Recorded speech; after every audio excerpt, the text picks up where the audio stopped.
Mula sa Quezon City sa pagdiriwang ng Lanabal, tayo naman ngayon ay nandito sa Diocesan Shrine and Parish of Immaculate Conception dito sa Malabon, Diocese of Caloocan para sa ating misa at mesa.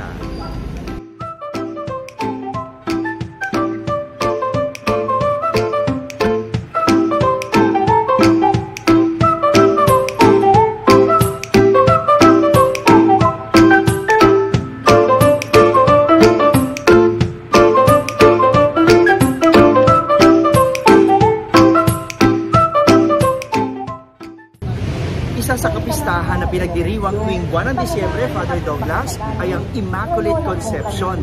Ang paglilihi sa mahal na Birhen Maria na pinagdiriwang tuwing December 8. Kaya tayo naririto ngayon, Father, para magdiwang ng Misa Nobenaryo. Para sa karangalan ng dakilang kapistahan ng Immaculada Conception. So, samahan niyo po kami mamaya sa ating pagmimisa. Siyempre pagkatapos niyan ay papakita din natin, lilibutin pa natin yung buong simbahan. Tapos yan, magkikita tayo sa misa at mesa.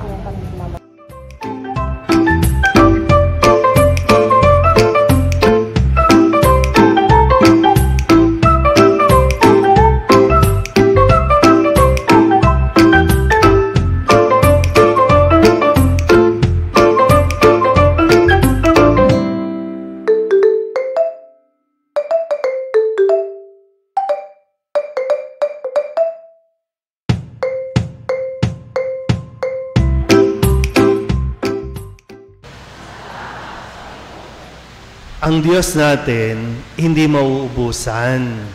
Ang Diyos natin kahit kailan hindi naging madamot sa atin. Kaya wala isa man sa atin dito ang magsasabing wala kang natanggap sa Diyos. Hindi mo lang tiningnan, hindi mo lang nakita yung kung anong meron, kasi ang madalas mong tinitingnan ay kung ano ang wala. Kaya imbis na magpasalamat, nauuwi tayo lagi sa reklamo. Imbis na magpasalamat, nauuwi tayo sa inggit. Bakit sila mayroon? Nakalimutan niyo na ba yung tinuturo sa atin noon ng matatanda? Habang maikli ang kumot, matutong mamaluktot. Bakit makikipagsabayan ka? Ayan tuloy, nai-stress ka, yung iba na uuwi sa anxiety, depression, magpapasko, may anxiety ka. Bakit? Dahil lang wala ka ng mga bagay na inaasam mo na dapat meron ka rin at dinidiman mo na meron. Tapos magdadasal ka, lungkot-lungkutan ka sa Diyos, Lord, kawawa naman ako.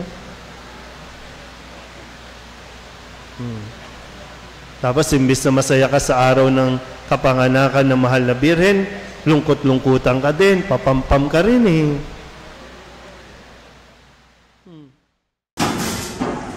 Yun, matapos nga tayong magsimba, kinakain na, kaya yung mesa natin ay kanina doon sa simbahan, kaya dessert na lang tayo ngayon. Pero may mesa ka na. Chill. So, itong ating edition ay para sa kapistahan ng paglilihi kay Maria o Immaculate Conception. Yan, kanina si Father Douglas ang nagmisa ng ika-8 Nobenaryo para sa kapistahan ng Immaculada Conception. At ang naging paninilay kanina ni Father Douglas, pinakuha ko kanina, kahit anong kasabihan, sinasabi na kapag maikli ang humor, matutong makulot. Kaya maganda makita muna kasi ano yung meron ka. At yun ay pagpasalamat mo kesa kung unang magreklamo. Pero Denichi, ano mga kasi ako meron kanina, nalito na ako, no? Yung, ano ba yung Immaculate Conception? Immaculate Conception, ito yung paglilihi kay Mama Mary na walang bahid dumis. Kaya na December 8, kasi doon, no, na-conceive si Mama Mary sa tiyan ng kanyang ina na si Santa Ana. Kaya after 9 months, from December 8, after 9 months, that's September 8, yun ang kapanganakan ng mahal na ina. At itinuturing daw na ang Immaculate Conception ang pinakapatron ng Pilipinas. Yes. So, kumbaga, pinagkatiwala tayo ulit sa mahal na Birhen. Kaya nga, ito'y holiday sa Pilipinas. Holiday, ang December 8 ay holiday of obligation. Yes. Ibig sabihin, wala mo na magtatrabaho para makapagsimba. Okay, so punta tayo sa ating mesa part. Father, yung pag-iinday mo kanina, no? Ano ba yung pinagugutan mo doon kanina nung sinabi mo na makita muna yung ano meron tayo, magpasalamat, bago magreklamo? O kasi ganyan, di ba, yung tungkol sa pagpapakain sa napakaraming tao dahil ayaw na Jesus na pauwiin yung mga tao na gutom. So inaalala niya yung kanilang physical na pangangailangan. At sinabi niya, ano bang meron dyan? Kasi nag-aalala yung mga alaga, paano papakainin, pero sa atin Jesus, ano bang meron kayo? So, yun lang, kaya tinapay. Meron lang silang 7 loaves of bread, a few pieces of fish. Pero, yun nga, talagang may himala. Nagpasalamat, kaya yun. Maganda yun, no? Maganda yung pinupunto mo kanina, lalo pa darating ang Kapaskuhan. Alam naman natin, kapag sinabing Pasko, of course, it became very commercialized. Commercialized in the sense na kailangan may handa, damit, no? Siyempre, masaya ng lahat eh. May birthday pa, may bonus, no? Kaya hindi maiwasan na maghanap. Pagkakaregalo, maghanap ng bago. Pero sasabi ni Father Douglas, kung ano meron, bago mong pagtsagaan.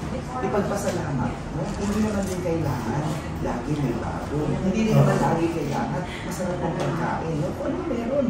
Pero kung may masarap mong maihain, ipagpasalamat, why not? Ang sinabi lang, why not?